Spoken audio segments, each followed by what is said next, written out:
and it's great to be back, albeit in a new reinvented role.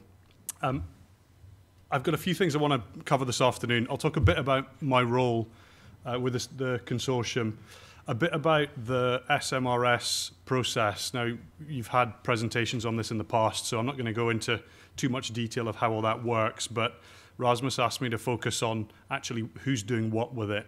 So I'll talk about the hotspot work and also the more detailed product level work. And then if I've got time, I'll finish up by talking a little about some of the new external relationships we're looking to develop. And Rasmus then asked me to be a bit controversial, a bit provocative if I could. So if I've got time, and hopefully I won't have time, but if I've got time, I'll maybe do a bit of that towards the end. So just quickly on my role, I guess many of you who I've met before will know me from my time at the Carbon Trust, but I joined the consortium earlier this year in February. So if I can't answer any questions today, please bear with me. That's the reason. I've only been there just over a month. But my role there, I'm the Director of Strategic Initiatives, which actually makes me think I probably should work for the CIA or something like that. It sounds very dark, but what it really means is I've got responsibility in a few different areas. Firstly, I look after the measurement sciences area in the consortium. So that's where we get all of the footprinting experts in our member organisations together to talk about methodology and to work out how we drive the work of the consortium forward. I also lead the work on retail. So they're very much focused on turning all of that good thinking into something practical for the retailers to go out and use in their everyday businesses. And that's thinking, of course, about future developments, but also about getting them started today, because they want to act now, even with imperfect information. And the third area is a role really just making the consortium work as effectively as possible.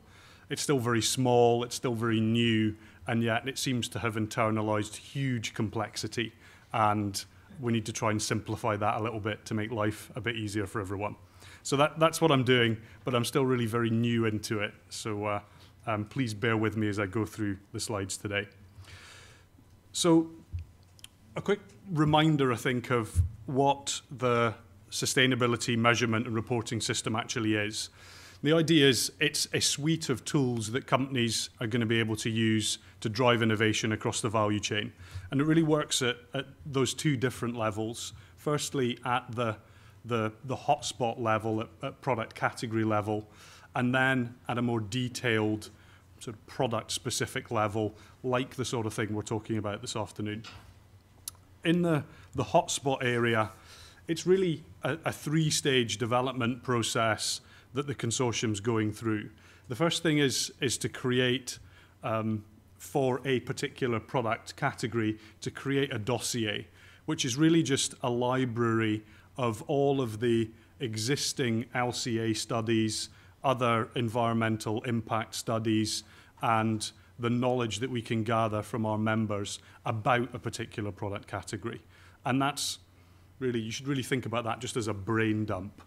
Now, we apply a bit of structure to that, but it's really everything that we could find out about a particular category.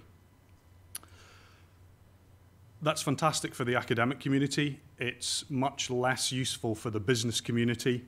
So out of that, we synthesize a one-pager, what we call a category sustainability profile, but it's really a cheat sheet for companies to use to educate their staff about the impacts of a particular category. And then the third thing is to distill that down into the half a dozen KPIs, the critical questions that companies can then go and ask their suppliers and get them doing that in those real supplier-buyer conversations. And I'll talk a bit in a minute about some specific examples of where that's actually going to be happening. Then on the product level, level 2 as we call it, it's again a multi-stage process, but here the consortium's only involved in a small part of that. I guess like everyone in the room, I think we recognise we can't be all things to all people, and it's daft to try and do too much at every different stage of the chain. So we're focusing attention on building ways, firstly, to crowdsource LCI data to make the building of baseline models for products much simpler and more automated. We're building those baseline models, and we're writing documents that sit alongside those that probably look a bit like PCRs, but they're not quite structured in such a way that we can genuinely call them PCRs. They're really just guidance. And it's then up to others to take those forward and jump through the various hoops to get through to an environmental product declaration at the end. I think there we'd like to be involved, but we think we'd be spreading ourselves just a little bit too thinly if we were to do that. So I'm going to talk for a couple of minutes on each of these different areas, what's practically happening, what have we got to show for our work. So on the level 1 side, we're going to be pretty busy this year. We've plans in place to produce 100 different product category dossiers, and some examples of some of the categories that are up there for you to see. Alongside that, we're just kicking off a retailer pilot where a number of the retailers who are members of the consortium are going to be using these. Some of the retailers are actually going to be taking the one-pagers and the KPIs and giving them to their buying teams and getting their buying teams to use those in real live supplier negotiations. So it's our test really this year of can we genuinely integrate sustainability purchasing into the major retailers around the world. I'm not going to be as naive as to think that's just going to happen. It's going to take an awful lot of effort. I'm not convinced we're going to get it right first time, but there is a real drive to make it real for our retailers and also for the companies that supply them. And that will be happening very, very soon, running through the rest of this year. And I think we'll probably get out of that a few things. We'll probably realize we need to make some improvements to our process to generate the one-pagers and the questions. And hopefully we'll also come up with some surprises where we can see new ways to innovate in the value chain to improve those products in their production and also in their use. And my hope is it'll also lead to some better collaboration between the big retailers and their suppliers.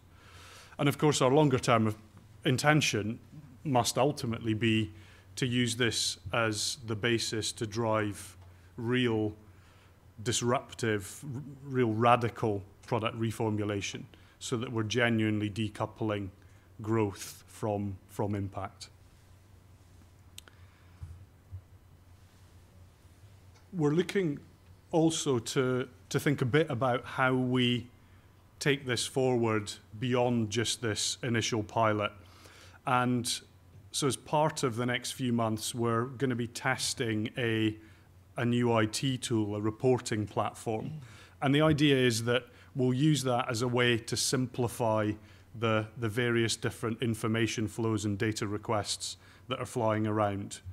So if you think about it, what we're trying to do is actually quite complicated.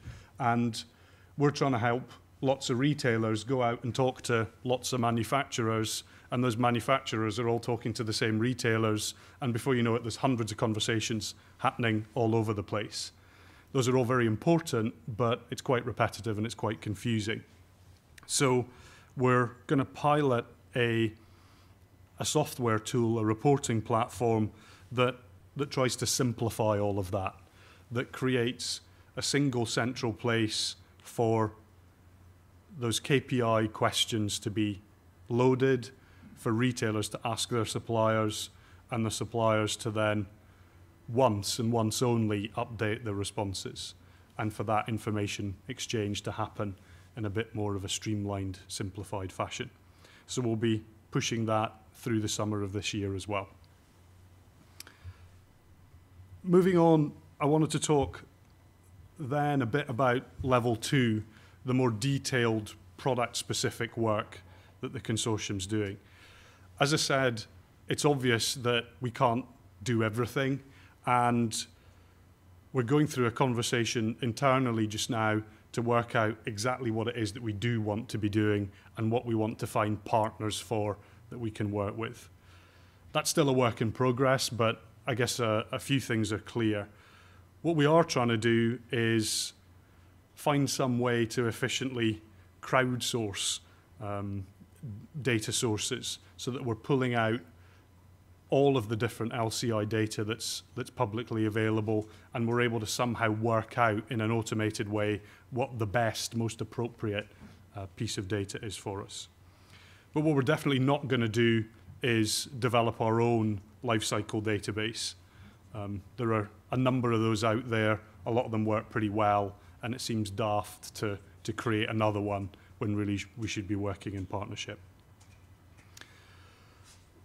What we are doing is we're developing baseline models, and these are really calculators that will help companies build their own product-specific LCAs.